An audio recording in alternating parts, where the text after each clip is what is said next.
¿Por qué un país entero decidió cerrar sus puertas al mundo durante más de 2 siglos? Durante ese tiempo, Japón se transformó en un enigma, una isla envuelta en secretos y protocolos estrictos. El llamado Sakoku no fue simplemente un cierre geográfico, representó una reconfiguración total de su alma cultural y social. Las interacciones con el resto del planeta fueron severamente limitadas hasta confinarse a unos pocos puntos específicos. Este aislamiento, que comenzó formalmente bajo la sombra del shogunato Tokugawa, dejó en suspensión lo que era la relación entre Oriente y Occidente. La vida siguió adelante dentro de sus fronteras, ajena a las potencias marítimas emergentes. Nos adentraremos sin prisa en el misterio detrás de este decreto histórico. Bienvenido de nuevo a Duerme en Japón. Por favor, hazte cómodo ahora mismo y baja las luces lo más que puedas. Solo necesitamos escuchar la historia, permitir que nuestra mente viaje con calma. Si te apetece, nos contarías en los comentarios de qué país eres y qué hora es donde estás escuchándonos en este preciso instante. Te prometemos un viaje lleno de tranquilidad y una historia contada con el respeto que merece su complejidad. Solo escucha mi voz y deja pasar los pensamientos hasta que la calma llegue a ti. Para comprender el profundo misterio del aislamiento japonés, es necesario viajar en la mente a un Japón de principios del siglo XVII.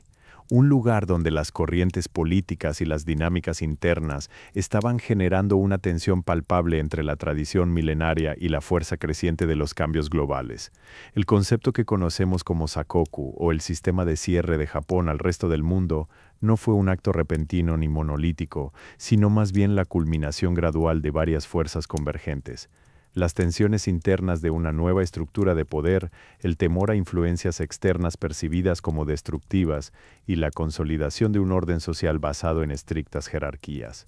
La decisión de cerrar fue tanto defensiva como profundamente ideológica. No se trató únicamente de evitar el contacto comercial o político, implicó delimitar qué era japonés, y más importante aún, definir quién tenía derecho a participar en esa definición. Históricamente hablando, Japón había mantenido relaciones marítimas con diversas culturas durante siglos. Desde el comercio con China, que fue quizás la influencia cultural más constante, hasta los contactos esporádicos con otras regiones de Asia. Estos intercambios no solo movían mercancías, transportaban ideas, religiones y tecnologías. Sin embargo, en ese periodo de transición, a principios del siglo XVII, el panorama internacional experimentaba una turbulencia sin precedentes. La aparición de las potencias marítimas europeas, con sus galeones cargados de mercaderías, pero también con un trasfondo militar inestable y religioso fervoroso, alteró el equilibrio geopolítico asiático por completo. Para la élite gobernante en Japón, estos barcos representaban tanto una oportunidad económica vital como una potencial amenaza existencial. El poder político había pasado recientemente por unas complejas transiciones. El periodo anterior al establecimiento del shogunato Tokugawa estuvo marcado por luchas constantes entre daimyo, grandes señores feudales que ostentaban poderes casi soberanos en sus regiones. Era un tiempo de fragmentación, donde la estabilidad era una mercancía escasa y muy costosa. Fue precisamente en este caldo de cultivo de conflictos internos donde el shogunato emergió como la fuerza capaz de imponer un orden centralizado, buscando la paz a cualquier costo para consolidar su autoridad sobre todo el territorio. Este nuevo régimen buscaba no solo gobernar con mano firme, sino también asegurar una continuidad cultural y social que pudiera resistir las perturbaciones externas. Los europeos llegaron al Japón en varios momentos y con diferentes motivos. Inicialmente, muchos fueron comerciantes o misioneros religiosos, buscando establecer rutas comerciales directas o expandir sus doctrinas. Los portugueses y los españoles fueron de los primeros en establecer contactos más permanentes en algunas regiones costeras. Sus interacciones iniciales se centraron a menudo en el intercambio de bienes exóticos, como la plata o las sedas, por productos japoneses altamente valorados, como la cerámica o las especias locales. Estos encuentros, aunque inicialmente comerciales y relativamente controlables, pronto adquirieron matices más complejos y, para los ojos del poder centralizado japonés, cada vez más peligrosos. El temor que comenzó a germinar en las altas esferas gobernantes no era el económico, sino un miedo existencial de carácter social y religioso. Los misioneros, particularmente los jesuitas, venían acompañados de una visión muy particular sobre la misión civilizatoria europea, una misión intrínsecamente ligada al avance del cristianismo. Para las autoridades japonesas, que eran profundamente sintoístas y budistas en su cosmovisión, esta insistencia en la conversión religiosa no era vista simplemente como un desacuerdo teológico, era percibida como una amenaza directa a la identidad nacional y al pacto social que mantenía unido el país. La religión, en este contexto de construcción de paz y orden centralizado, se convirtió rápidamente en uno de los vectores más poderosos para justificar la cautela extrema.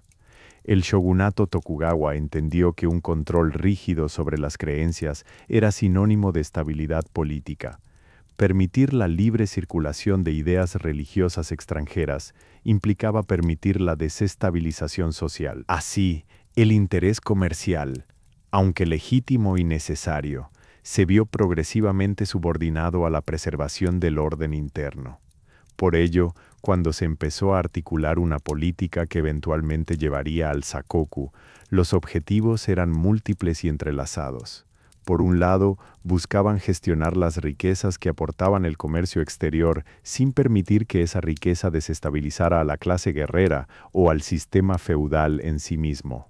Por otro lado, lo más crítico era contener cualquier influencia externa, sea comercial, política o religiosa, que pudiera minar la hegemonía del shogunato Tokugawa.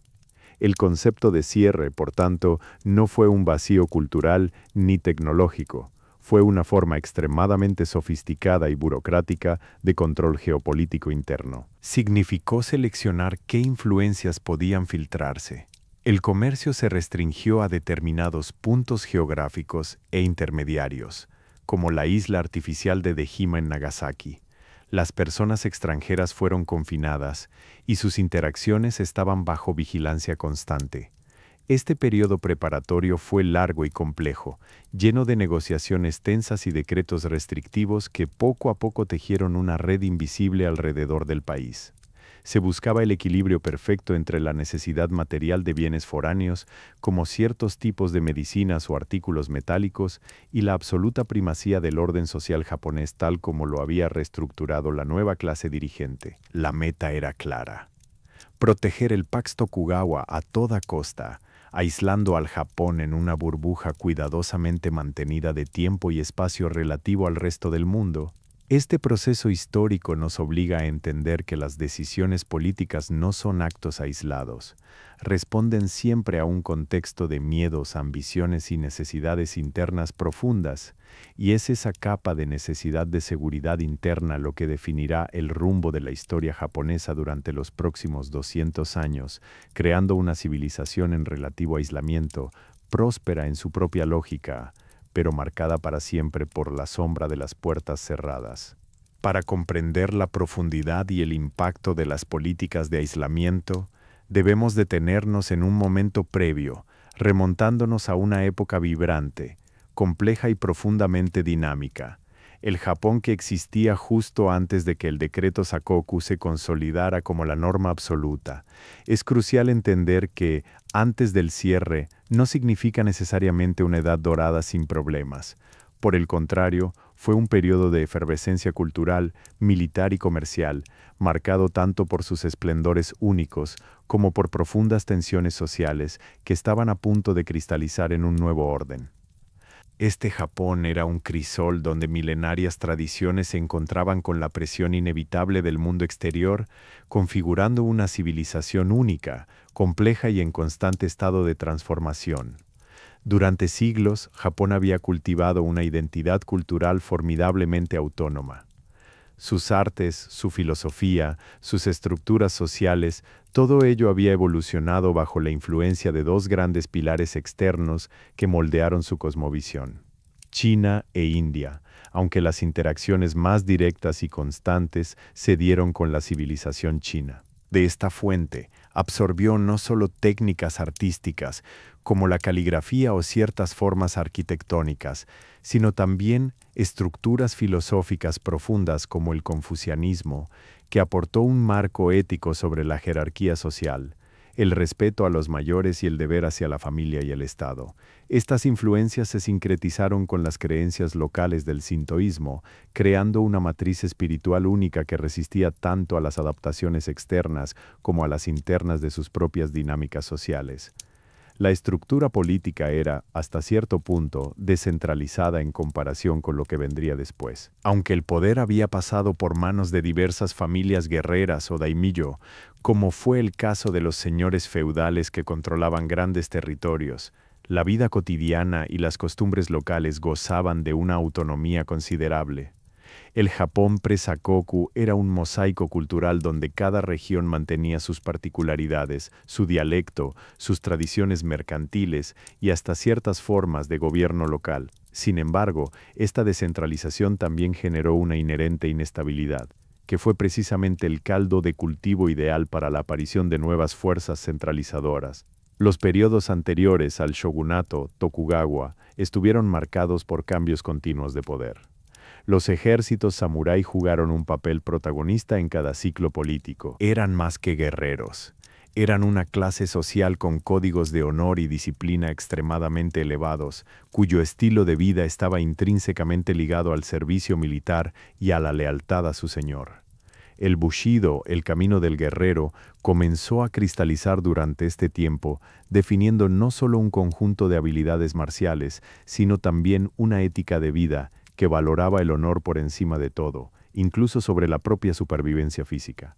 Al mismo tiempo que se fortalecía esta clase militar y su código ético, florecía una compleja red comercial que empezaba a desafiar las antiguas estructuras feudales. Los comerciantes, tradicionalmente considerados en los estratos sociales más bajos, por debajo de los agricultores, artesanos y samuráis, acumularon una riqueza sin precedentes. Esta nueva clase mercantil comenzó a ejercer una influencia económica tan grande que su poder empezó a rivalizar con el de las antiguas élites guerreras. Esta tensión entre la nobleza militar tradicional, los daimyo y los samuráis, y el creciente capital económico, la burguesía mercantil, es un eje fundamental para entender el porqué del futuro aislamiento. Los comerciantes eran pragmáticos, móviles e indispensables. Poseían bienes de lujo, gestionaban las rutas de intercambio y financiaban a menudo a las familias nobles en tiempos difíciles. Para la clase samurái, que se había vuelto más administrativa y menos marcial con el tiempo, esta creciente dependencia económica era una fuente constante de fricción social y política. Los primeros contactos significativos con el mundo exterior acentuaron estas divisiones internas. La llegada gradual de los europeos no solo aportó bienes materiales, armas de fuego, textiles, metales, sino que también trajo consigo paradigmas culturales radicalmente diferentes, un mercantilismo agresivo, una teología universalista y estructuras políticas centralizadas muy distintas a las jerárquicas japonesas. Los misioneros religiosos, particularmente los jesuitas, fueron portadores de esta visión del mundo exterior. Desde su perspectiva, el Japón no era solo un territorio con costumbres singulares, sino una nación que necesitaba la salvación espiritual. Este discurso religioso tuvo un efecto dual. Por un lado, atrajo a cierta población buscando nuevas creencias, pero por otro, alarmó profundamente a las autoridades japonesas, quienes vieron en la evangelización una potencial herramienta de desestabilización social más peligrosa que cualquier ejército invasor. El proceso histórico se movía hacia la necesidad de resolver esta tensión. Cómo integrar el beneficio económico del comercio exterior sin permitir que esa influencia erosionara la autoridad del señor feudal y sin someter a Japón al dominio cultural o religioso foráneo. La respuesta, después de décadas de conflictos internos y presiones externas cada vez mayores, fue buscar un control totalizante sobre quién entraba, qué se traía y, fundamentalmente, qué ideas podían circular. Así, el Japón previo al cierre era una entidad en tensión constante, militarmente potente pero políticamente fracturada. económicamente vibrante gracias al comercio emergente, pero socialmente tensa entre sus clases tradicionales y su nueva clase mercantil próspera. Fue esta complejidad interna lo que exigió la mano fuerte del shogunato Tokugawa para imponer un orden tan radical como el Sakoku. El objetivo ya no era solo mantener la paz, era contener las fuerzas desestabilizadoras, tanto las internas de sus propias clases sociales como aquellas externas que parecían amenazar con reescribir la historia de la nación. La preparación para este gran aislamiento fue un largo y doloroso ejercicio de contención y adaptación, donde cada facción, el guerrero, el comerciante, el religioso, tuvo que negociar su supervivencia dentro del marco rígido que pronto se impondría, dejando atrás una época de relativa pluralidad en favor de la estabilidad absoluta. La historia del encuentro entre Japón y el mundo exterior no es un evento singular ni una mera colección de contactos comerciales. Fue un proceso gradual, complejo y acumulativo que se desarrolló a lo largo de varios siglos. Los primeros vestigios de la interacción global llegaron mucho antes de las grandes potencias marítimas europeas, provenientes principalmente del continente asiático.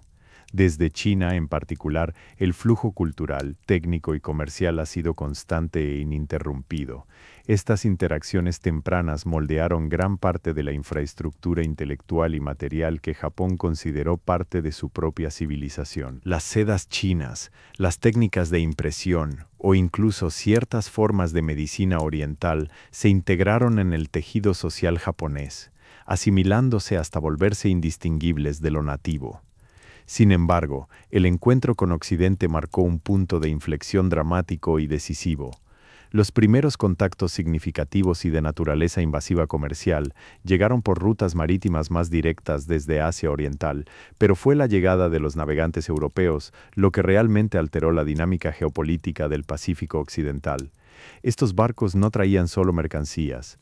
Venían portando sistemas militares, estructuras teológicas y modelos económicos radicalmente ajenos a las costumbres japonesas. Los primeros registros documentados de esta interacción provienen de comerciantes árabes y chinos que ya habían transitado por la región marítima. Pero el auge del comercio global en los siglos XV y XVI trajo consigo nuevas fuerzas: Portugal, España, Holanda y más tarde Inglaterra y Francia.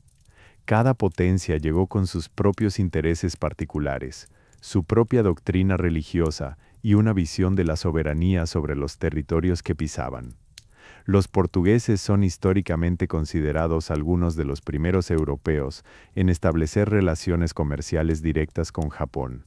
Sus rutas marítimas, aunque peligrosísimas por las tormentas y los corsarios rivales, les permitieron establecer puntos de intercambio iniciales. Inicialmente, el foco del interés portugués se centró en la costa sudeste de Asia, pero sus contactos llegaron hasta puertos japoneses. Su presencia fue inicialmente percibida como una fuerza comercial útil para el comercio de especias o metales, más que como una amenaza política directa. Tras ellos, los españoles consolidaron una presencia particularmente notable y controvertida, especialmente en las Filipinas, estableciendo rutas comerciales transpacíficas. Los intercambios con la Compañía de Jesús, los jesuitas, fueron el vehículo principal para esta influencia española. Los misioneros jesuitas llegaron acompañando a comerciantes que buscaban asegurar las nuevas rutas comerciales. Su misión iba más allá de la simple evangelización. Estaban profundamente ligados al proyecto geopolítico español, buscando establecer baluartes de fe y poder en Asia. Estos primeros contactos con España y Portugal fueron característicos. Se basaron en el establecimiento de puestos comerciales y religiosos muy localizados.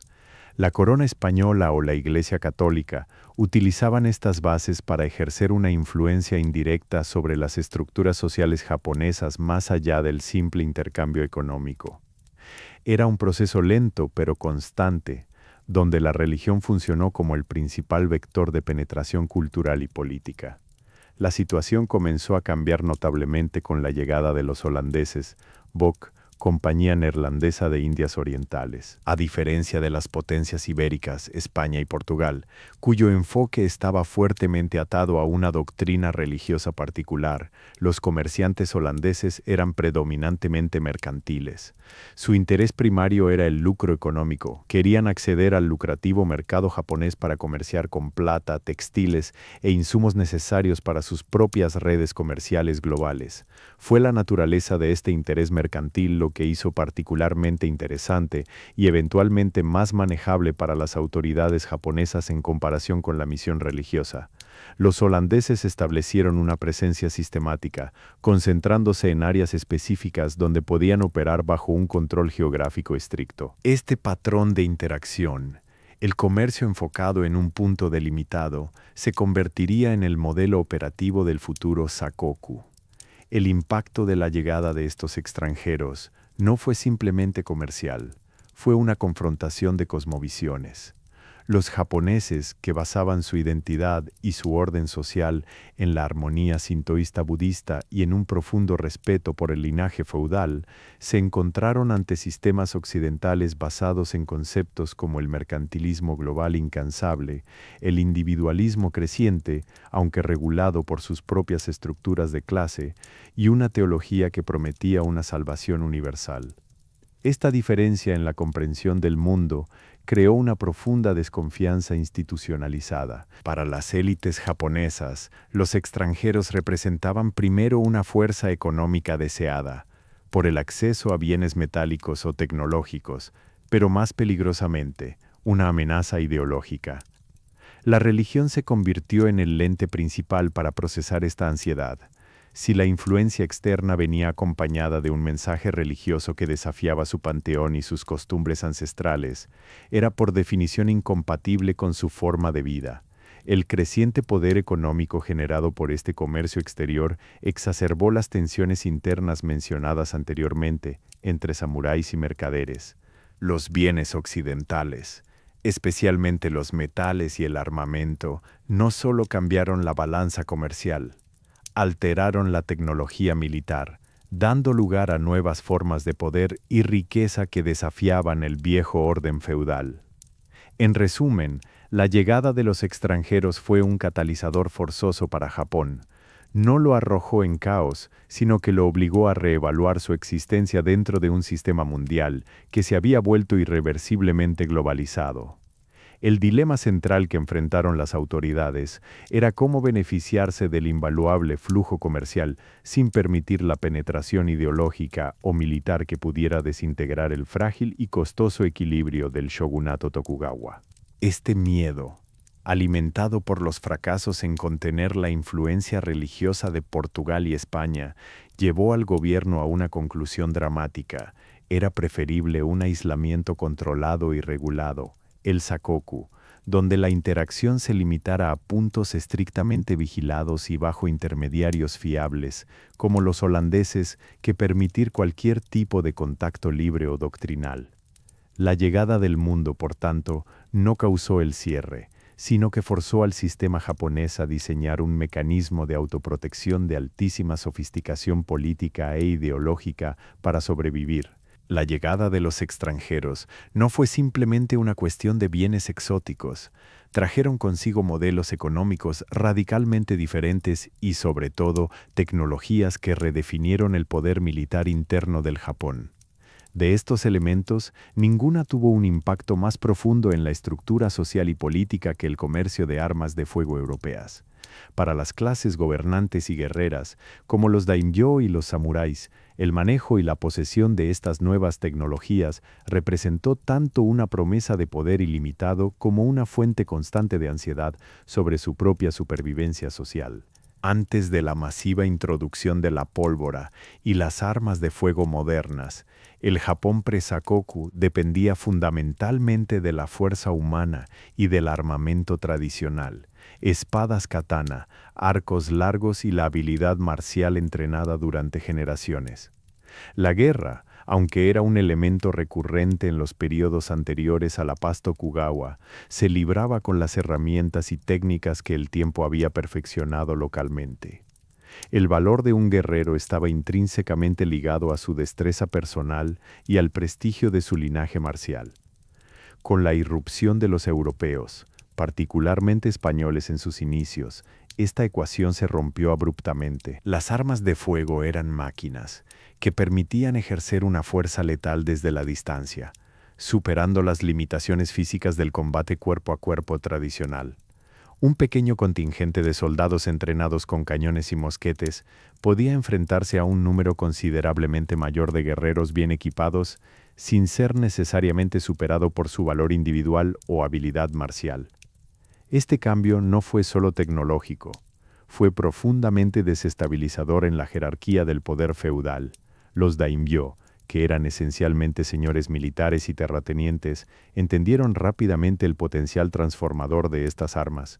No se trataba solo de tener un mosquete más potente, se trataba de mantener la hegemonía militar frente a sus rivales feudales. La adquisición de estos armamentos implicó una reorganización de las economías locales y una redefinición del gasto militar, obligando a los señores a participar en complejas redes comerciales para obtener el metal, la pólvora e incluso la experiencia técnica necesaria para su mantenimiento. El comercio se convirtió, por lo tanto, en un imperativo de seguridad nacional y feudal. Las rutas marítimas, que antes podían estar dominadas por flotas navales tradicionales o vetadas bajo acuerdos locales, ahora estaban mediadas por la necesidad constante de bienes foráneos, el hierro europeo, los textiles lujosos para el intercambio de moneda y, sobre todo, los componentes bélicos. Esta dependencia del comercio exterior creó un vínculo peligroso e inextricable entre las estructuras políticas internas y las fuerzas comerciales externas. Los mercaderes, que antes eran vistos con cierta sospecha social por la nobleza marcial, se encontraron repentinamente en una posición de poder crucial. Ellos no solo movían bienes, también estaban canalizando el flujo vital de la pólvora y los metales preciosos necesarios para mantener la paz feudal o, peor aún, para iniciar una guerra devastadora. El impacto económico fue profundo. La acuñación de nuevas monedas influenciadas por estándares occidentales y el aumento del comercio de bienes que no eran puramente locales dinamizaron las economías regionales. Los samuráis, cuya riqueza se basaba en la tierra y los tributos agrícolas, vieron cómo su poder adquisitivo empezaba a verse desafiado por la liquidez y la capacidad de inversión de los mercaderes enriquecidos por el comercio internacional. Esta fricción entre el viejo orden basado en el estatus, el linaje samurái, y el nuevo orden basado en la capital, la riqueza mercantil, fue quizás la causa social más directa que apuntaló la necesidad del sakoku. El shogunato Tokugawa, al establecerse como la máxima autoridad centralizada, tenía un interés vitalísimo: restaurar un equilibrio de poder donde nadie, ni siquiera un poderoso daimyō rival o una clase mercante excesivamente pujante, pudiera acumular suficiente fuerza militar para desafiar el gobierno central. El control sobre las armas de fuego se convirtió en una herramienta política suprema. El shogunato no solo reguló quién podía poseer estos armamentos, sino también dónde y bajo qué pretexto podían ser utilizados. Este monopolio del poder bélico fue fundamental para la consolidación de un Estado militarizado altamente centralizado. Por lo tanto, el comercio exterior se transformó en una mercancía política de suma importancia. No era suficiente simplemente comerciar con bienes, había que controlar los medios por los cuales esos bienes llegaban y cómo eran utilizados internamente.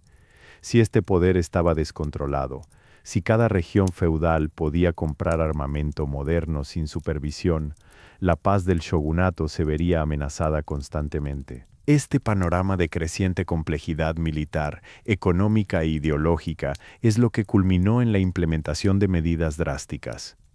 El sakoku no fue solo una política de puertos cerrados, fue un sistema de gestión de riesgos geopolíticos y sociales diseñado para desarmar el poder potencialmente desestabilizador del comercio exterior.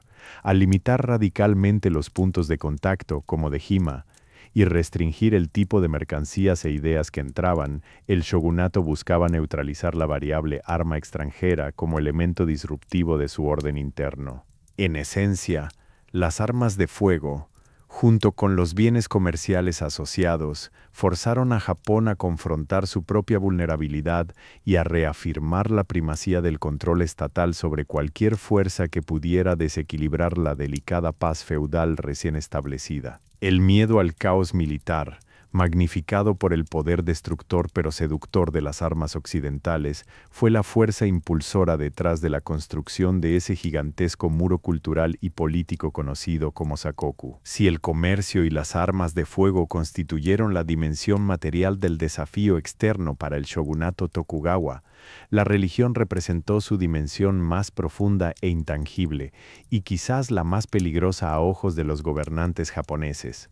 Para comprender por qué la fe se convirtió en una variable política tan crucial, hay que entender primero cómo estaba estructurada la cosmovisión japonesa antes de ser confrontada con el cristianismo europeo. La espiritualidad en Japón no era un asunto privado, estaba intrínsecamente entrelazada con el Estado, las jerarquías sociales y la propia identidad nacional. El sintoísmo, como religión autóctona, aportaba una profunda conexión entre lo sagrado y el territorio, venerando a los kami, deidades que habitaban en lugares específicos de Japón. Por otro lado, el budismo había llegado con China y se había adaptado, ofreciendo complejas filosofías sobre la vida, la muerte y el renacimiento, proporcionando consuelo intelectual a todas las clases sociales. El sistema espiritual japonés era profundamente sincrético, es decir, no existían fronteras rígidas entre estas grandes tradiciones. La gente común practicaba un sincretismo natural, participaban en festivales sintoístas en sus templos locales y consultaban textos budistas para la reflexión filosófica. Este equilibrio complejo era el motor de la paz social hasta que las fuerzas externas comenzaron a introducir una religión con pretensiones de universalidad y exclusividad, algo que nunca antes se había visto con tanta fuerza en Asia Oriental. La llegada del catolicismo, traído por misioneros jesuitas españoles, fue recibida inicialmente con una mezcla de curiosidad académica y cauteloso interés comercial. Los europeos, sin embargo, no venían simplemente a comerciar, venían a evangelizar. El cristianismo ofrecía un mensaje simple pero revolucionario. La salvación del alma humana estaba condicionada a su aceptación de dogmas específicos y, crucialmente, requería una ruptura con las prácticas religiosas y culturales tradicionales japonesas. Este mandato de cambio fue lo que alarmó profundamente al shogunato Tokugawa. Para el gobierno centralizador que se esforzaba tanto por mantener un orden social estricto y jerárquico, donde cada persona sabía su lugar, samurái, campesino, artesano, comerciante, cualquier doctrina que pudiera cuestionar la autoridad de los kami locales o la legitimidad del sistema feudal era vista como una amenaza existencial. Si el alma humana podía salvarse fuera del marco cultural y político japonés, ¿qué valor quedaba para las antiguas estructuras de poder? El miedo religioso no era un mero debate teológico, se traducía directamente en riesgo político. Históricamente, los cambios religiosos han provocado conflictos sociales masivos en cualquier época. Los japoneses estaban acostumbrados a la coexistencia pacífica con sus creencias nativas y el budismo importado. La insistencia en una única verdad religiosa universalista era interpretada como un intento de desmantelar el pacto social japonés tal como lo entendían ellos mismos, sustituyéndolo por una lealtad hacia una figura divina ajena a su tierra. Los jesuitas, en particular, fueron percibidos como intelectualmente muy capaces y extremadamente persuasivos. Estudiaron profundamente la cultura japonesa y se adaptaron lingüísticamente para interactuar con las élites locales. Esta capacidad de infiltración ideológica fue lo que más preocupó al Bakufu, gobierno del shogun. No era suficiente detener el comercio o confiscar un cañón. Era necesario cortar el flujo de ideas peligrosas que pudieran germinar en la mente de los jóvenes samuráis, intelectualmente curiosos y desorientados por la riqueza y las nuevas costumbres. El shogunato Tokugawa entendió rápidamente que para consolidar su autoridad sobre una población tan vasta y culturalmente diversa, necesitaba controlar no solo los movimientos físicos, sino también el espacio mental y espiritual de sus súbditos. El control religioso se convirtió en un pilar fundamental del Pax Tokugawa. Se buscaba la armonía social a través de la uniformidad ideológica dentro de los límites permitidos. Este entendimiento llevó al desarrollo de políticas extremadamente sofisticadas y rigurosas. No fue solo una prohibición vaga, fueron decretos específicos que delimitaban quién podía practicar qué religión, bajo qué circunstancias e incluso cómo debía hacerse la práctica misma. La persecución o el control ejercido sobre las comunidades cristianas en los períodos iniciales no se basó únicamente en un fanatismo religioso, sino más bien en una racionalización política. Controlar la fe era una forma de controlar el potencial fuente de desorden social y político. La religión, por lo tanto, fue elevada de la categoría de creencia privada a la categoría de interés público de seguridad estatal. El poder militar y la economía se podían regular con decretos sobre impuestos o aranceles, pero la mente humana, cuando es susceptible al fervor religioso, era mucho más difícil de someter al control burocrático feudal. Así, el Sakoku incorporó una capa espiritual protectora. Más allá de los puertos cerrados y los intermediarios holandeses, había una vigilancia ideológica constante que se aseguraba de que la fuerza cohesionadora del Estado Tokugawa permaneciera intacta. La amenaza religiosa fue, por ende, el argumento moral e ideológico más potente utilizado para justificar la política de aislamiento. No solo se protegían las riquezas o los sistemas feudales, sino también el alma misma de Japón, tal como lo concebía su élite gobernante. Este enfoque integral, militar, económico y espiritual, permitió al shogunato crear una fortaleza cultural impenetrable desde dentro, convencido de que solo mediante la limitación absoluta del contacto externo podrían salvaguardar la estabilidad y las tradiciones de un país entero durante 2 siglos. La religión se erigió como el guardián más vigilante de ese aislamiento autoproclamado.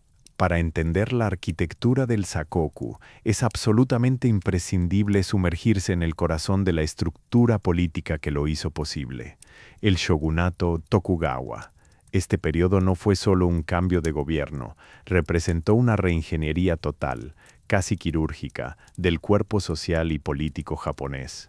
Si los capítulos anteriores describieron las fuerzas externas, el comercio europeo, sus armas y su religión, este capítulo explica cómo la clase gobernante interna, el shogunato, se posicionó como la única fuerza capaz de absorber, gestionar y finalmente contener todas esas presiones en aras de una paz duradera y absoluta. El shogunato, cuyo poder efectivo creció hasta consolidarse a principios del siglo XVII, bajo las figuras de Ieyasu Tokugawa y su sucesor Hidetada, estableció un sistema que no solo restauró el orden tras décadas de guerra civil, el turbulento periodo conocido como los estados en guerra o Sengoku Jidai, sino que creó una estructura de poder sin precedentes.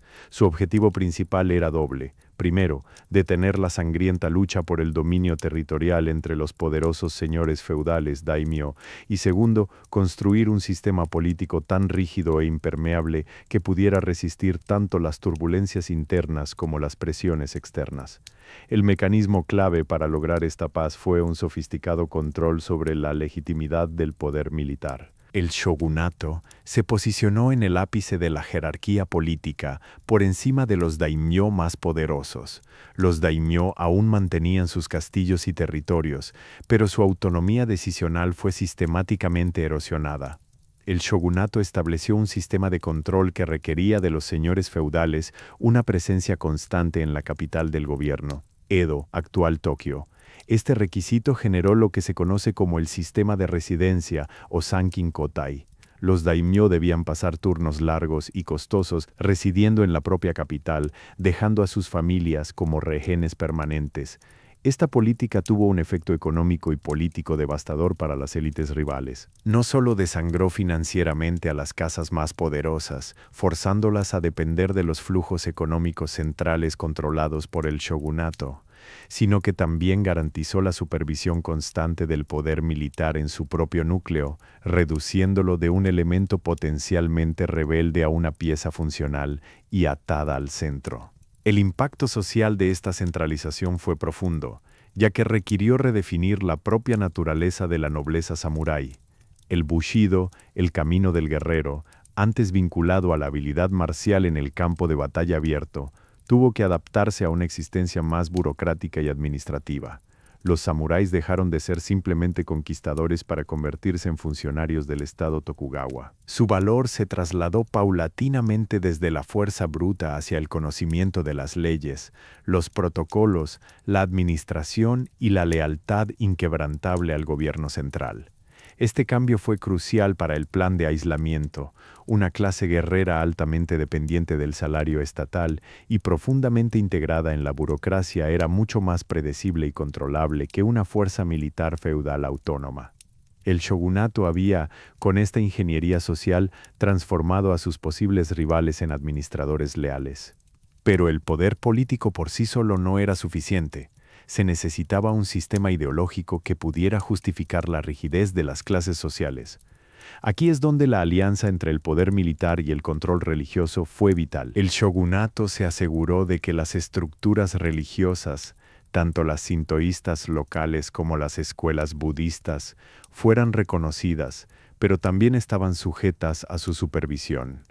Cualquier doctrina o práctica espiritual que pudiera fomentar el descontento social o la lealtad hacia una entidad superior al gobierno central era reprimida o reformada. La administración Tokugawa construyó un aparato de control sumamente detallado sobre cada aspecto de la vida. Los registros de nacimiento, los matrimonios, las transacciones comerciales e incluso los patrones de vestimenta estaban sujetos a monitoreo y categorización. Este nivel de detalle burocrático se convirtió en el soporte operativo del aislamiento. Si el gobierno sabía quién era un individuo, de dónde venía su riqueza y a qué grupo social pertenecía, podía prever, gestionar y, si era necesario, neutralizar cualquier desafío antes de que emergiera. Cuando las presiones externas, los galeones europeos, comenzaron a hacer visibles sus mecanismos, el comercio, el armamento y la religión, el shogunato no vio una simple oportunidad económica. Lo interpretó como un riesgo existencial para la paz cuidadosamente construida. La amenaza occidental no era solo de conquista militar, era la amenaza de contagio cultural e ideológico que podía desatar las tensiones sociales internas que tanto esfuerzo le costó sofocar. Por esta razón, el sakoku se diseñó como una solución quirúrgica al problema del poder. Debía cortar los canales de influencia externa para garantizar que ningún factor ajeno pudiera reintroducir la variable incontrolable que era la autonomía militar o la libertad doctrinal.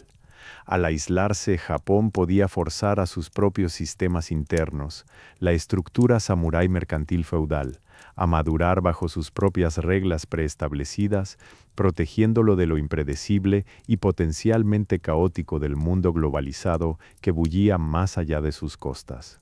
En conclusión, el shogunato Tokugawa fue más que un gobierno. Fue la arquitectura civilizatoria que hizo posible el aislamiento. Su éxito no residió solo en las batallas ganadas, sino en los sistemas de control social e información creados.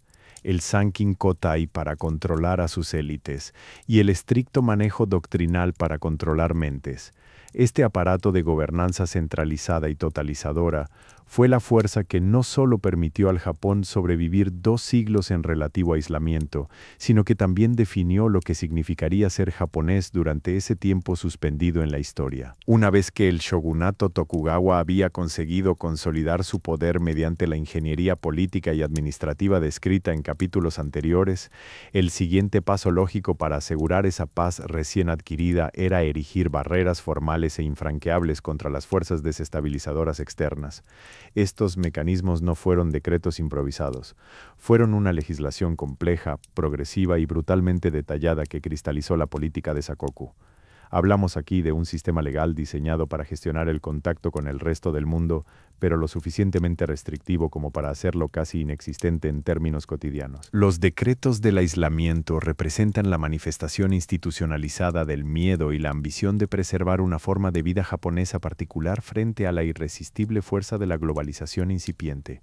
El proceso no fue un interruptor que se encendió. Fue una lenta pero inexorable acumulación de leyes, edictos e interpretaciones burocráticas sobre lo que estaba permitido y qué era estrictamente prohibido. La fase inicial estuvo marcada por la paranoia política, alimentada por los fracasos en controlar las influencias religiosas extranjeras. Cuando el shogunato percibió que un grupo de misioneros, incluso con buenas intenciones, podía desatar una revuelta masiva o desafiar la autoridad del Bakufu, la respuesta legislativa fue inmediata y draconiana: limitar quién entraba, cómo vivía y qué ideas se le permitía procesar. Uno de los pilares fundamentales de este sistema legal era el control absoluto sobre las fronteras marítimas. Se dictaminó una reducción drástica del número de puertos abiertos al comercio internacional, limitando la interacción a unos pocos puntos geográficos estratégicos que podían ser vigilados y monitoreados militarmente en todo momento. La navegación extranjera se convirtió en un privilegio altamente controlado, no un derecho. Los barcos europeos, por ejemplo, debían cumplir con itinerarios preestablecidos, llevar una documentación meticulosa sobre sus cargas y tripulaciones, y operar bajo la supervisión constante de funcionarios del shogunato. Los decretos legislativos también abordaron el factor humano, las personas. Se establecieron restricciones severas en los viajes tanto para japoneses como para extranjeros. Para los japoneses, el movimiento dentro de sus propias provincias fue regulado por un complejo sistema de permisos y registros que garantizaban que cualquier ciudadano pudiera ser rastreado si se desviaba de su patrón habitual de vida. La gente estaba contenida no solo por las fronteras físicas, sino también por la burocracia estatal. Para los extranjeros, el control fue más invasivo. Los puertos de entrada fueron diseñados para contener y aislar a las comunidades foráneas en guetos o zonas específicas. Esto era un reflejo directo de la desconfianza institucionalizada. Lo externo no podía mezclarse libremente con lo interno japonés. Debía permanecer visible, limitado y vigilado. Este principio se cristalizó en el tratamiento dado a los holandeses en Dejima, una isla artificial que representaba el pináculo del control burocrático sobre la interacción global.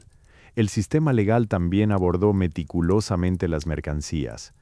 Cada artículo importado o exportado estaba sujeto a inspección y tasación rigurosa.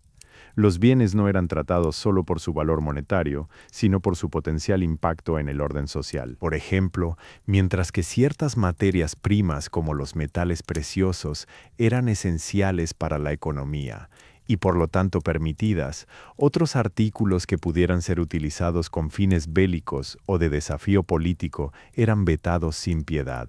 El control sobre el armamento, ya mencionado previamente, fue legislado en múltiples decretos que dictaban quién tenía derecho a portar un arma y bajo qué circunstancias. Desde la perspectiva ideológica, los decretos fueron igualmente restrictivos. Se emitieron normativas para limitar el acceso a textos considerados peligrosos o herejes. La censura no era simplemente un acto de censurar libros, era una estrategia activa de gestión cultural destinada a prevenir cualquier forma de pensamiento crítico o desviación espiritual que pudiera desafiar la hegemonía del shogunato Tokugawa y su interpretación oficial del Bushido. La religión fue el campo de batalla legislativo más tenso. Los decretos contra las prácticas cristianas, por ejemplo, fueron pasos legales graduales que iban desde la restricción de reuniones públicas hasta la expulsión total de misioneros y conversos cuando se consideraba que su presencia amenazaba la cohesión social. Estos actos legales no solo eran teológicos, eran mecanismos de control poblacional y psicosocial. En resumen, los decretos del aislamiento crearon un sistema cuatripartito de control. Primero, geográfico, puertos limitados, guetos para extranjeros. Segundo, burocrático, registro constante de personas y bienes. Tercero, económico, monopolio estatal sobre ciertos recursos vitales como el metal. Y cuarto, ideológico espiritual, censura de ideas y control religioso. Este entramado legal no era simplemente una lista de prohibiciones, era la estructura que sostuvo la paz Tokugawa durante 2 siglos. Fue un sistema maquiavélico de ingeniería social, donde cada ley tenía como objetivo final preservar el status quo por encima de cualquier consideración de progreso económico o intercambio cultural libre. El Japón contenido dentro de estos decretos logró una estabilidad sin precedentes en su historia, pero al precio de la desconexión y la limitación del desarrollo intelectual impulsado por el contacto global. El peso de estas regulaciones es lo que define la identidad japonesa durante el periodo Edo. Viven las consecuencias legales y sociales de haber sido un país forzado a autogestionarse bajo una vigilancia tan constante, donde incluso el derecho a preguntar era revisable por la autoridad central. Es esta red legislativa invisible pero omnipresente lo que nos lleva directamente al lugar físico donde se canalizaría casi todo ese contacto restringido: la isla de Dejima. Dejima no era simplemente una pequeña extensión de tierra en el mar. Fue la manifestación física más palpable y simbólica del sistema Sakoku. Era el microcosmos regulado donde convergían, bajo estricta vigilancia, las ambiciones comerciales globales con la férrea necesidad de aislamiento de un estado emergente. Situada en la bahía de Nagasaki, esta pequeña isla artificial se convirtió en el único punto autorizado para el comercio europeo y, más específicamente, en el nexo vital entre Japón y los comerciantes holandeses neerlandeses.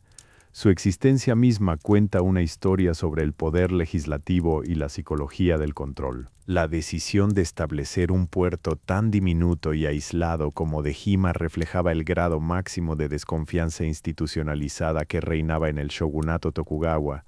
Si antes era suficiente con restringir las rutas comerciales a unos pocos puertos, el nivel siguiente de seguridad requería un confinamiento físico total. Al confinar a la comunidad extranjera en una isla artificial, un entorno sin escapatorias ni conexiones orgánicas con la tierra japonesa continental, el gobierno central podía ejercer una supervisión absoluta sobre cada movimiento, cada interacción y cada tipo de mercancía que entrara o saliera del área delimitada. Dejima se convirtió en una caja sellada para el contacto internacional. Geográficamente, era un espacio minúsculo, lo cual intensificaba la densidad social y comercial.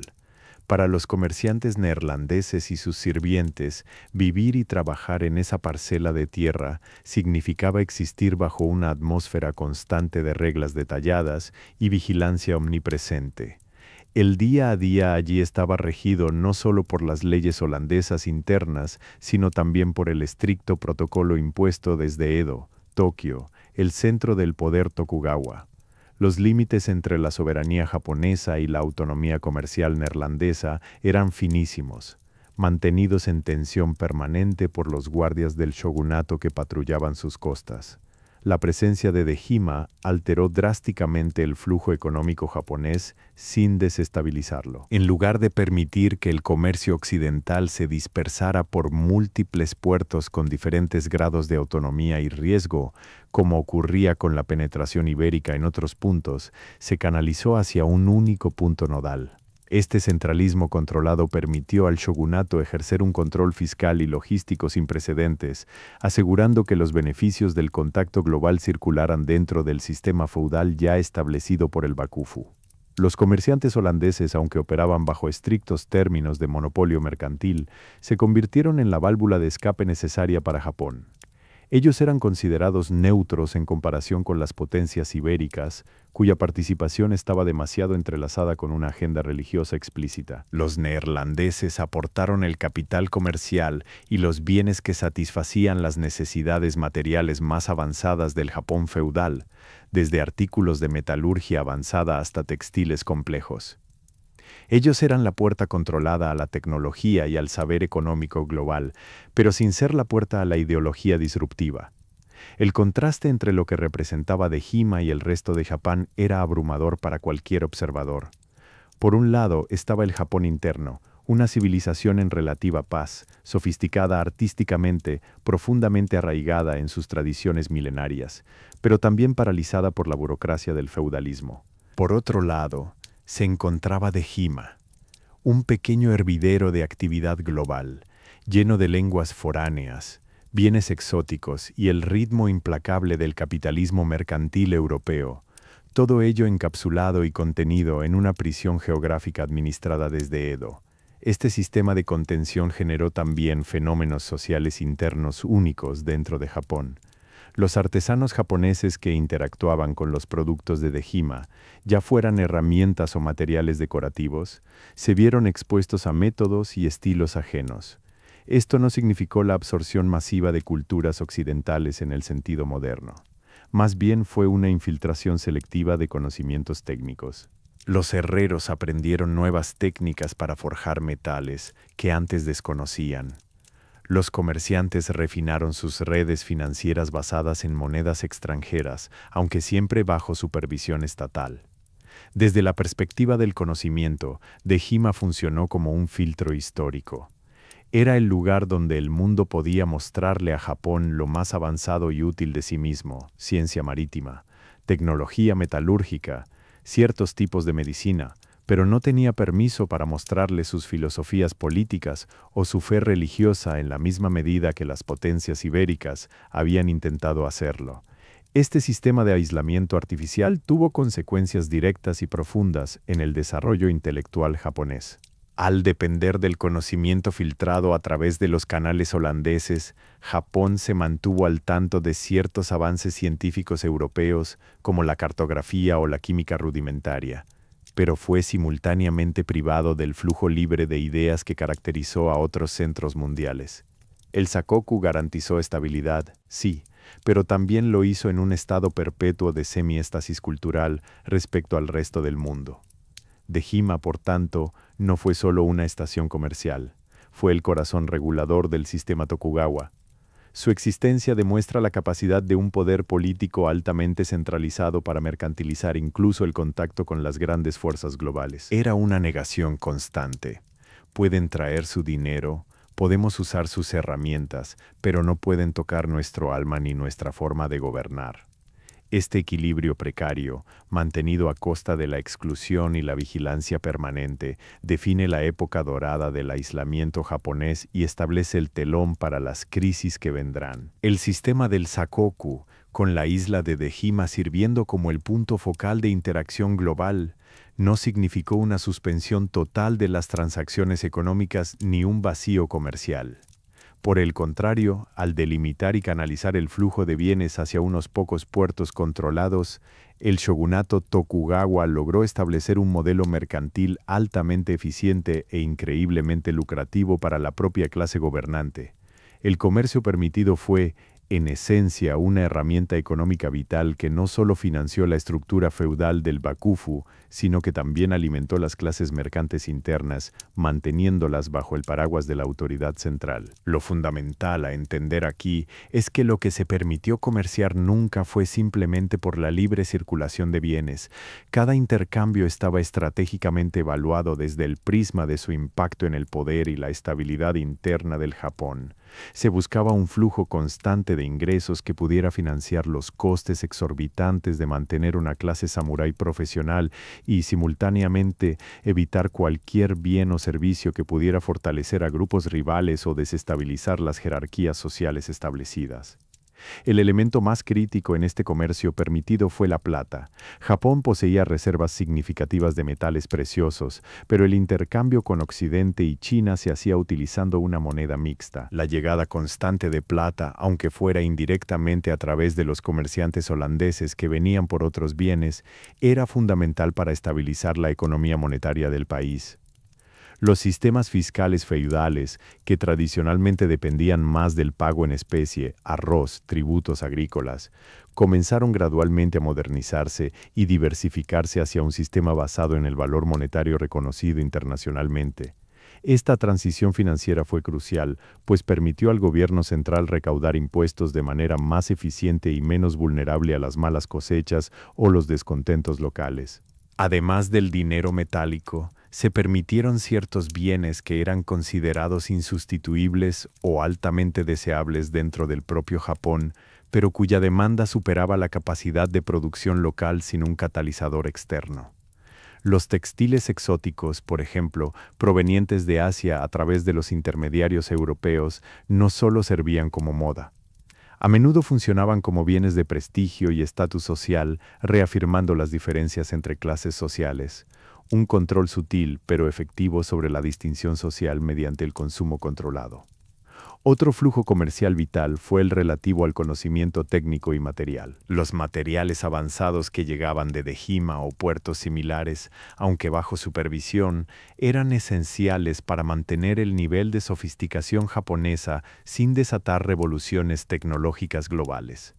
Esto incluía, por ejemplo, tipos específicos de metales o técnicas de impresión más eficientes. El comercio permitió a Japón mantenerse en la vanguardia tecnológica dentro de su propio aislamiento, utilizando los avances ajenos como si fueran recursos naturales que simplemente debían ser cosechados y administrados por el Estado. Los intermediarios comerciales locales jugaron un papel extraordinariamente activo. No era posible que los japoneses comerciaran directamente con los europeos sin pasar por múltiples capas de supervisión. Los mercaderes japoneses, en particular aquellos vinculados a la clase de comerciantes chonin, se convirtieron en gestores esenciales de este flujo controlado. Ellos eran quienes sabían cómo negociar las complejidades del sistema burocrático, qué bienes tenían el valor suficiente para justificar el riesgo del tránsito y cómo mantener el secreto sobre los detalles operativos del comercio internacional. Su riqueza creció enormemente gracias a su habilidad para moverse en la zona gris entre lo permitido y lo prohibido. El modelo de intercambio era un delicado acto de equilibrio conocido como controlado por necesidad. El shogunato no quería que Japón se hiciera dependiente emocionalmente o ideológicamente del exterior, solo necesitaba el beneficio económico que el exterior podía aportar para mantener su estructura interna intacta. Si la economía florecía demasiado en ciertas áreas, el Estado intervino con decretos restrictivos de impuestos o aranceles. Este sistema de comercio permitido también tuvo consecuencias notables en la vida cotidiana de las ciudades japonesas.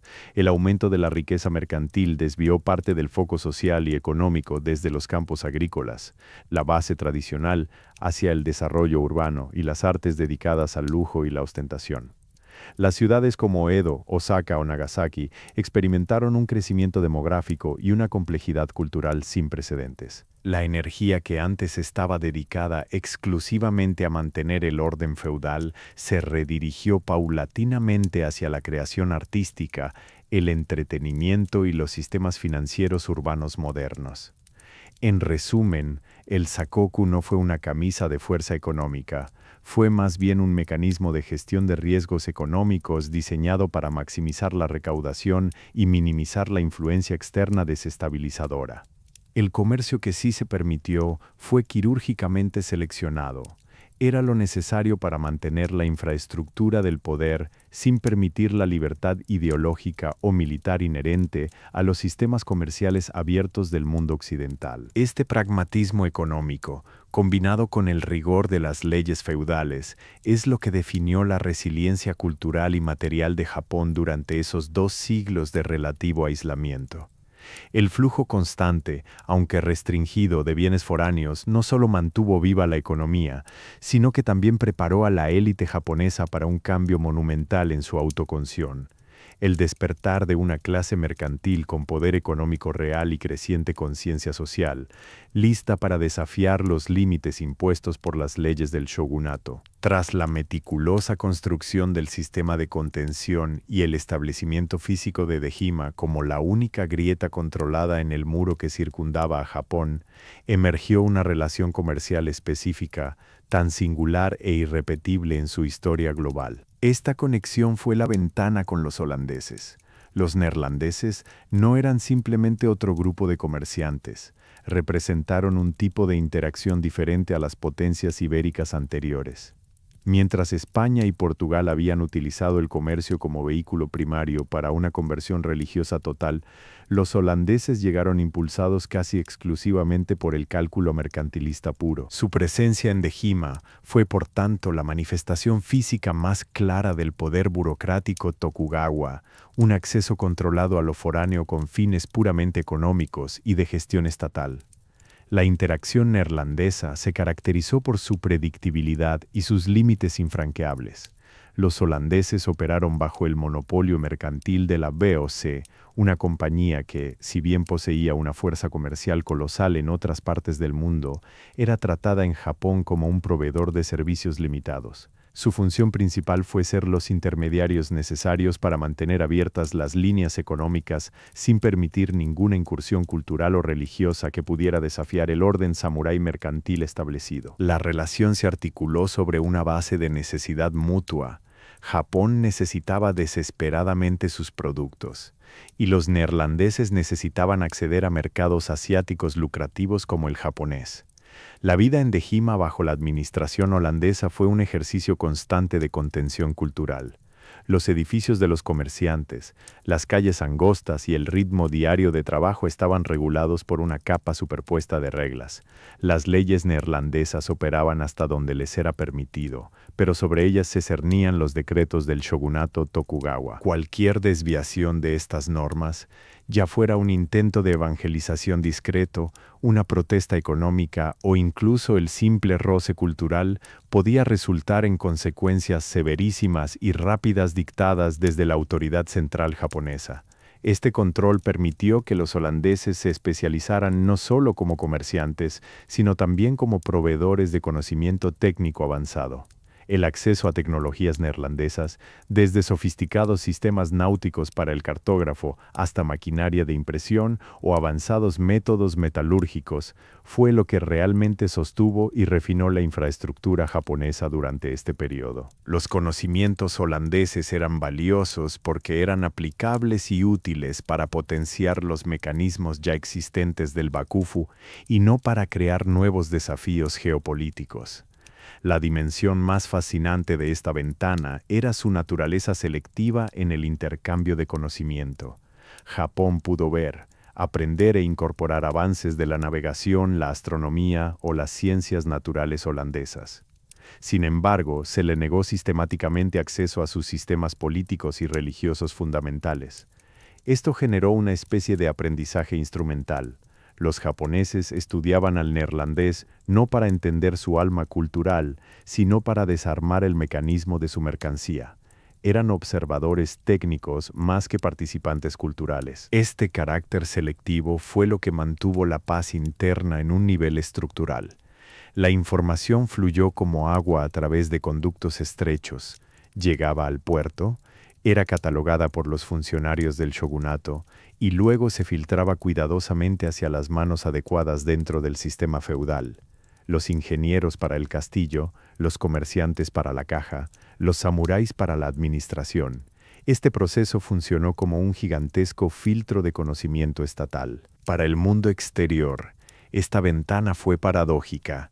Mientras que otras potencias occidentales competían por obtener influencia total sobre Japón, los holandeses lograron lo opuesto en términos geopolíticos. Se establecieron como una entidad funcionalmente autónoma dentro de un Estado soberano, manteniendo su capacidad comercial sin convertirse nunca en actores políticos o religiosos disruptivos. Desde la perspectiva del sistema japonés, esta ventana representó el ejercicio supremo de la diplomacia negada. El shogunato no expulsó a los holandeses por completo. Mejor aún, los toleró bajo vigilancia extrema porque eran económicamente indispensables. Era un reconocimiento práctico de su utilidad que superaba cualquier consideración ideológica o política adversa. Sin embargo, esta dependencia también sembró una semilla de resentimiento y frustración latente. El conocimiento que se recibía era incompleto. Las grandes ideas del mundo, desde el pensamiento iluminista hasta la plena comprensión científica, quedaban siempre vedadas por la vigilancia constante. Los japoneses observaron desde Dejima la modernidad global, notando las profundas diferencias entre el funcionamiento mercantil neerlandés y la rigidez burocrática de su propia sociedad. Esta observación pasiva fue crucial. Al ver en acción los mecanismos del comercio occidental, la libertad aparente del capital, la eficiencia logística, el dinamismo sin ataduras feudales, se generó un caldo de cultivo intelectual para las futuras generaciones de pensadores y líderes. El conocimiento holandés no solo trajo mercancías, trajo la evidencia palpable de cómo podía funcionar una sociedad desvinculada de los antiguos dogmas sociales y políticos del Bakufu. La ventana con los holandeses fue, por ende, mucho más que un puerto de comercio. Fue el aula histórica donde Japón pudo estudiar al mundo exterior en sus términos más limitados. Fue la fuente de las contradicciones internas. Por un lado, la paz artificial y estable del Sakoku. Por otro lado, el constante recordatorio de lo vasto y dinámico que era el conocimiento global. esperando pacientemente su momento para filtrarse a través de las grietas. Tras la imposición de decretos tan rigurosos como los del aislamiento y el establecimiento de puntos de contacto tan minuciosamente controlados como de Hima, se instaló un periodo que podría considerarse una de las épocas más largas y singulares en la historia mundial. Hablamos de lo que comúnmente conoce la historiografía como la Pax Tokugawa o la paz del shogunato. Este período, abarcando aproximadamente 2 siglos desde principios del siglo XVII hasta mediados del XIX, fue un experimento social gigantesco, el intento exitoso y prolongado de un Estado centralizado por mantener la estabilidad absoluta mediante la supresión controlada tanto de las amenazas externas como de los vientos de cambio internos. La paz que cayó sobre Japón no fue simplemente la ausencia de grandes batallas a gran escala. Fue una paz profundamente estructurada, militarizada e ideológicamente administrada. El shogunato Tokugawa había logrado sofocar la energía combativa y descentralizadora que caracterizó al turbulento periodo anterior, el Sengoku Jidai. Los conflictos internos, antes librados con el entusiasmo brutal de los señores feudales rivales, fueron sistemáticamente disuelta en una red burocrática y administrativa. El poder del guerrero se transformó en la función del funcionario estatal. Este cambio estructural fue la base de la longevidad pacífica. Los samuráis, la clase que había definido el honor militar por siglos, ahora debían vivir de salarios estipulados y participar en los complejos sistemas burocráticos de Edo, Tokio. Su valor se midió no tanto por su habilidad para blandir una espada o disparar un mosquete, sino por su capacidad para seguir protocolos, recaudar impuestos y ejecutar las órdenes del Bakufu. Este cambio fue tan total que desarticuló el núcleo mismo del espíritu guerrero tradicional. La paz, por lo tanto, se mantuvo mediante la domesticación de la fuerza más potencialmente disruptiva, la nobleza militar en sí misma. Sin embargo, la vida cotidiana dentro de este marco pacífico era rica y vibrante a su manera propia. Las ciudades experimentaron un florecimiento económico notable, alimentado precisamente por el comercio permitido y la acumulación de riqueza por parte de las clases mercantes, chonin. Aunque los samuráis ostentaban el título social más alto, la realidad económica estaba en manos de los comerciantes que administraban los bienes provenientes del exterior.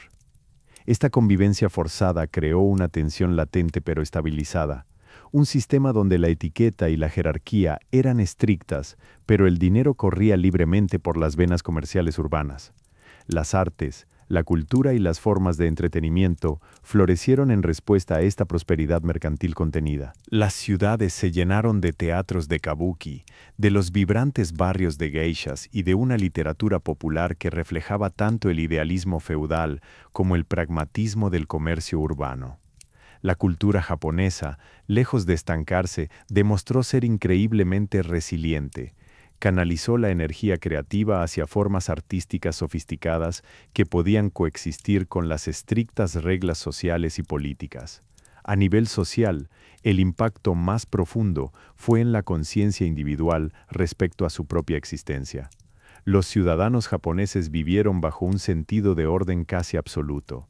Cada aspecto de su vida estaba mediado por rituales, protocolos y decretos. Esta estabilidad tuvo el efecto secundario de crear una sociedad acostumbrada a la predictibilidad, donde las grandes alteraciones o los cambios repentinos eran percibidos inicialmente con profunda desconfianza e incluso miedo.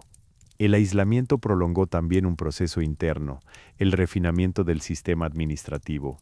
El shogunato Tokugawa se convirtió en una máquina burocrática gigantesca y altamente efectiva para gestionar recursos humanos y materiales a lo largo de miles de kilómetros de territorio, desde los campos de arroz hasta la pequeña isla de Dejima. La estabilidad se logró mediante la anticipación constante de problemas. ¿Cómo manejar el excedente agrícola? ¿Cómo controlar las transacciones financieras o qué hacer cuando una provincia distante mostraba signos sutiles de desafío? Desde el punto de vista intelectual y filosófico, la larga paz permitió que florecieran escuelas de pensamiento que intentaron conciliar las fuerzas opuestas. Por un lado, se mantenía el rigor confuciano sobre el deber filial y social. Por otro, surgió una conciencia más práctica y materialista en la clase mercantil, los pensadores japoneses comenzaron a debatir no solo cómo vivir con honor, el concepto de Bushido, sino también cómo prosperar en un mundo cada vez más orientado al capital y la utilidad económica. Sin embargo, esta paz tuvo su precio invisible: el retraso del desarrollo intelectual impulsado por una libre circulación de ideas. La exposición controlada a los conocimientos occidentales desde Dejima era insuficiente para alimentar la verdadera explosión científica o política que otros países estaban experimentando en ese mismo lapso de tiempo. Los japoneses vieron las maravillas del mundo exterior, pero solo podían tocar sus bordes, recibiendo fragmentos de tecnología sin el contexto científico y filosófico completo que las acompañaba. Este periodo prolongado de calma forzada creó una sensación de invulnerabilidad relativa dentro del Japón, un sentimiento de suficiencia propia muy arraigada culturalmente. Durante 2 siglos, la narrativa interna fue: hemos construido este orden, somos capaces de mantenerlo sin depender completamente del exterior. Esta autoconfianza, aunque necesaria para la supervivencia del sistema, contenía también las semillas de su futura fragilidad. La Pax Tokugawa fue un logro monumental de ingeniería política y control social. Fue una paz costosa, mantenida con vigilancia constante y a través de un férreo compromiso burocrático. Los sistemas estaban diseñados para ser herméticos, los puertos cerrados en la periferia, pero el centro perfectamente sellado por un código legal e ideológico que requería lealtad más que fuerza bruta. Fue esta estabilidad artificial lo que, cuando finalmente se rompió por las presiones internas de las clases sociales y las inevitables demandas del mundo exterior, resultó ser explosiva en su potencial destructivo, marcando el final no solo del Sakoku, sino también del propio sistema Tokugawa. Han transcurrido los 2 siglos marcados por las puertas cerradas, un periodo administrado con una disciplina férrea y una complejidad burocrática sin igual. Al llegar al final de este relato, no podemos verlo como simplemente la conclusión de un capítulo histórico, sino más bien el despertar lento después de un largo sueño profundo. El Sakoku dejó en Japón un país profundamente modificado, una nación que había tenido que reescribir su propia definición de ser japonés, sin tener acceso directo al diálogo continuo con la modernidad global. Lo que quedó tras ese velo protector fue, simultáneamente, una cultura extraordinariamente rica y ciertas estructuras latentes de tensión e incompletitud. Uno de los legados más visibles fue el desarrollo artístico y cultural. El aislamiento obligó a la energía creativa japonesa a centrarse en sí misma. Las artes florecieron con una sofisticación única. La ceremonia del té, las formas refinadas de teatro como el kabuki o la delicadeza de la poesía haiku alcanzaron niveles de perfección estética que pocas culturas han logrado sostener. Estas expresiones artísticas se convirtieron en vehículos para canalizar y expresar las tensiones sociales, los anhelos reprimidos y el profundo sentido del honor sin necesidad de recurrir al conflicto abierto. La belleza, en este caso, se erigió no solo como adorno, sino como una forma sofisticada de resistencia cultural y un mecanismo psicológico de supervivencia pacífica. En términos sociológicos, la estructura social que emergió fue excepcionalmente estable pero profundamente rígida. El énfasis en el deber, en la lealtad al grupo, familia, clan, shogunato y en el cumplimiento del rol asignado a cada individuo se solidificó como un pilar moral casi inquebrantable. Los valores de disciplina, perseverancia y paciencia, virtudes altamente apreciadas en una sociedad que valoraba la continuidad más que la novedad, se cimentaron profundamente en el carácter nacional. Sin embargo, esta misma rigidez creó tensiones irresueltas. La frustración latente de las clases mercantes, cuyo poder económico creció exponencialmente pero cuyo estatus social fue mantenido artificialmente subordinado por decreto legal. Este desajuste entre riqueza real y rango social es quizás el legado más persistente e irresoluto del periodo Edo. En lo referente al conocimiento técnico, la historia presenta una dualidad marcada. Por un lado, Japón demostró ser extraordinariamente adaptable y hábil en áreas que podían practicarse con recursos controlados.